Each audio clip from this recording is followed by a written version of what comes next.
Então, vamos agora ouvir de novo o nosso convidado, se ele já tiver apostos. A gente estava perguntando para ele por que não tem chance de ter brasileiro no páreo.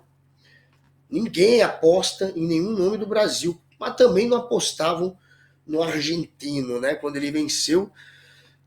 Mas até por ter vencido alguém da Argentina, eu acho que isso torna mais improvável a vitória de um brasileiro, né? Seria, Mas não é só, seria bom. mas não é só isso, não. Estamos aí de volta com o Rude. Vamos lá, Rude. Continua, por favor. Agora sem o áudio da pau e sem cair a live. Quem tiver aí no X e no YouTube, vamos nessa, vamos retomar a conversa agora com o Ô, Rude. Vai Rude, lá, Rude. Por que Rude, não tem mais? deixa eu te pedir um favor. Resume o que você já disse para poder a gente ir adiante. Entendeu? Porque se Claro. você for repetir tudo que você já disse, então por que é que nós não temos um papável? Aí resume. Então, eu vou resumir em 2 pontos.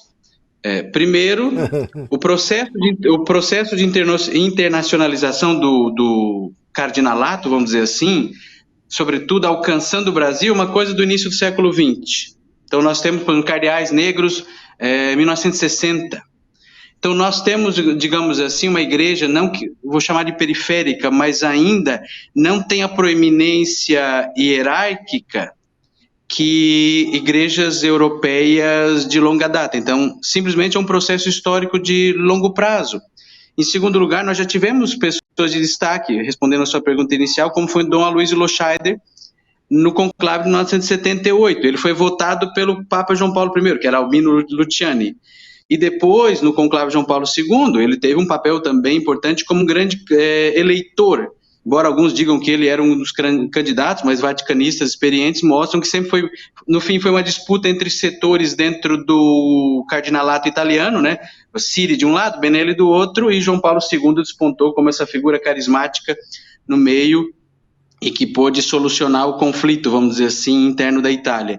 Então, hoje, cada vez menos a instância geográfica tem peso, tanto que no mundo tão globalizado, tão universalizado, sobretudo por redes sociais, a figura, vamos dizer assim, a brasilidade, por exemplo, não contaria grande coisa. Conta o grande perfil, né? Alguém que tenha gestão, que seja, vamos dizer assim, um administrador, alguém que tenha um caráter missionário, ou seja, que consiga ir para além do âmbito italiano, porque não só bispo de Roma, mas papa, né? E, sobretudo, alguém que maneje a cúria romana com grande habilidade. Se diz ou não, eu li um dia desse uma reportagem muito interessante no Correio della Sera que fala do seguinte: o nome que o próximo Papa, seja ele o que for, adotar, ele poderá dizer muito do que será o papado dele ou do que ele pretende que seja o papado dele. Então, o jornal dizia o seguinte: por exemplo, se ele escolhe o nome de João, ele dá alguma indicação razoavelmente segura de que ele poderá estar sinalizando que ele será um papa reformista, como foi o João 23, que sucedeu ao Pio XII, entre 58 e 63, se eu não me engano. Exatamente. Se ele se chama, não é se ele se chamará Paulo, ele vai lembrar o Paulo VI, que foi quem consolidou ali as reformas começadas por João 23 e que resultaram no Concílio Ecumênico Vaticano II em todas as consequências geradas pelo. E se ele escolhe Francisco, aí está na cara que é realmente para dar continuidade sem tirar muito e pondo pouco aos caminhos que o Papa Francisco nos abriu. Isso realmente procede? Isso faz sentido?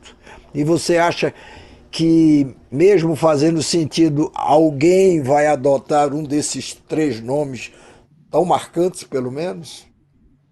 Isso sem falar em João Veja, Paulo, em João Paulo terceiro, ou em terceiro, Bento XVII, não é? Ou em Bento claro. XVII. Mas diga, Rui. Todo nome papal é um programa. Todos perguntam assim, qual é o grande programa de governo de um papa? O primeiro programa é o seu nome, porque ali ele traz toda uma carga de simbolismo. Porque, assim, alguns papas reproduzem os nomes dos anteriores numa sequência quando eles se sentem diretamente conectados em termos biográficos. Foi o papa de toda a sua trajetória eclesiástica, o nomeou bispo, o nomeou cardeal, ele lhe deu cargos na cúria romana. Então, em geral, nomes sequenciais têm muita relação com uma trajetória muito próxima entre o sucessor e o antecessor. Não é só, portanto, afinidade ideológica, mas, sobretudo, por afinidade biográfica, por proximidade. Isso é muito claro. Então, nós podemos ter um Papa que escolha um nome fora de todos esses mais recentes para mostrar justamente que ele não se põe sob nenhum signo específico, porque nós temos uma memória recente. Nós temos gente de Pio XII para cá, vamos dizer assim, que tem essa memória de médio prazo. Então, ele pode fazer uma escolha alternativa. É sempre muito arriscado escolher o nome de um papa que antes foi muito forte em termos de imagem e de carisma. Por exemplo, Bento XVI disse que nunca faria sentido adotar João Paulo III, até porque eles eram, em termos de personalidade, muito distintos. Então, assim, eu acho que seria uma grande ousadia, não estou fazendo profecia, né, que um papa se chamasse Francisco II, porque o Francisco já vem com a marca da singularidade. É o primeiro Francisco, embora jesuíta, adota esse espírito franciscano. Então, alguém que coloca sobre si a carga de ser um novo Francisco de forma tão imediata, seria um papa que daria um passo realmente muito arriscado. Claro, se ele escolhe qualquer outro dos nomes citados, nós teremos aí uma associação imediata. João XXIII, um papa reformista, Paulo VI, um papa que, no fim das contas, ao mesmo tempo que continua a reforma, tenta colocar a igreja nos trilhos de novo, porque João XXIII começou a festa, né? Mas depois alguém tem que limpar o salão, né? Alguém tem que guardar e colocar as coisas em ordem. Então, Paulo VI, ele é o continuador, é o timoneiro, vamos dizer assim, aquele que, no fim, tem que levar a barca até bom porto para que ela não bata numa pedra, né? E assim por diante. Então, João Paulo II é aquele que vem, digamos assim, para dar uma interpretação oficial do Vaticano II. Só para entender, João XXIII faz a reforma. Paulo VI começa a reforma, Paulo VI tenta terminá-la e aplicá-la. Mas naquela batalha teológica, João Paulo II acaba exercendo o papel de dar uma interpretação oficial à reforma, que Paulo VI tentou dar, mas ele ainda estava ele estava no olho do furacão ainda. Então, de Bento XVI nitidamente diz que ele deveria ser uma continuação do pontificado de João Paulo II. Então, Bento XVI e João Paulo II são, vamos dizer assim, entre aspas, um grande e único pontificado em duas grandes etapas, cada um com a sua singularidade, mas há uma intencionalidade atrás disso. E Francisco, nesse sentido, ele vem para fazer a descontinuidade desse estilo de governança, vamos dizer assim, de mais de 3 décadas. Né? Estilo de governança, não estamos falando de doutrina. Né?